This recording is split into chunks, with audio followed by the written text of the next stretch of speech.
It's now time for Remember When with Uncle John.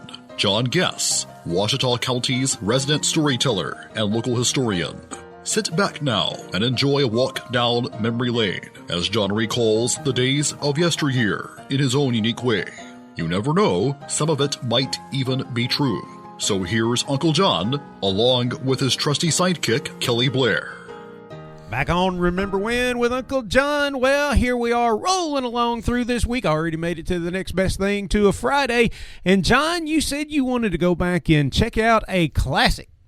Well, you know, people think that Gone in 60 Seconds, the one with Nicolas Cage. I was going to say, Nick Cage movie, right? You know. Had all kinds of it's on stars. TV every day. Oh, yeah. And I always pull it up to see if it's the Nick Cage movie or it's the real Gone in 60 Seconds. Oh, there was a different one? There was an original. The original was done in 1974. Wow. And the man that did it, the stunt man, the man that drove the car, the man that produced the movie, the man that directed the movie, was H.B. Tony Halicki.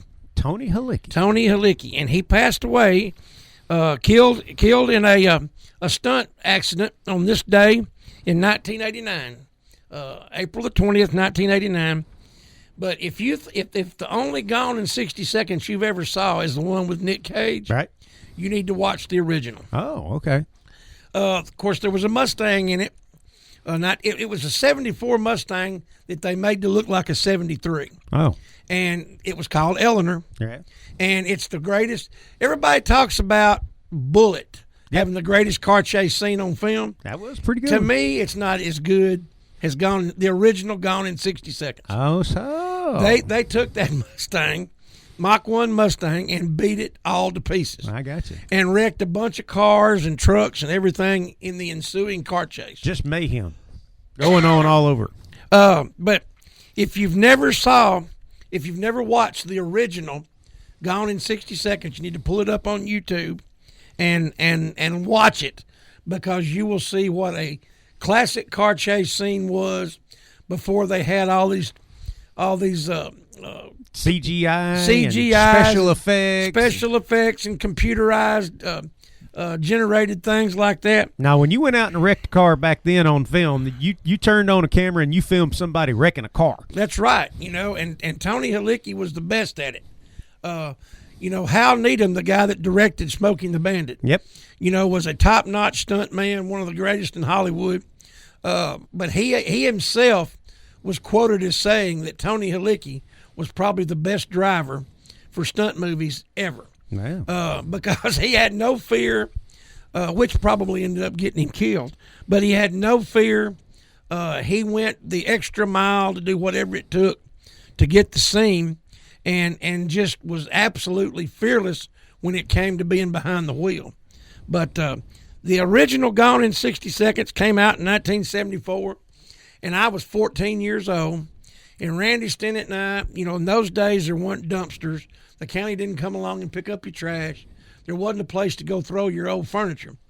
There was trash piles, and we would go to the trash pile when we was getting ready to go to the drive-in, the Razorback drive-in. We'd go by the trash pile and throw us an old love seat or a couple of chairs in the back of Randy's pickup. There you go. And we'd back up. You know, we'd turn around at the drive-in backwards and sit in the back of the truck and hoop and holler and do other things that I wasn't supposed to be doing at 14. But I can remember, as if it happened this morning, sitting on an old love seat in the back of Randy's truck with the speaker right there on the bed of the truck and hooping and hollering and just getting into it every time they crashed a car, every time they hit something. But I remember that when we were going to the Razorback and watching it like it happened last night. There you go. And you talk about Remember When. That is some of the greatest memories. There's people listening to this right now that's never been to a drive-in movie. And that's just the same. And you know, it's just the times have changed, things are different, but there wasn't nothing any better on a cool night than going to the Razorback drive-in and sitting in the back of the truck and drinking some adult libations before you were an adult and eating nachos that come out of the concession stand and popcorn and hooping and hollering at a car crash. There you go. Now, you know, I think they've still got a drive-in somewhere up around Marshall maybe or something like that. The Kinder drive-in is at Marshall, and there's one at Fayetteville. And, there you go.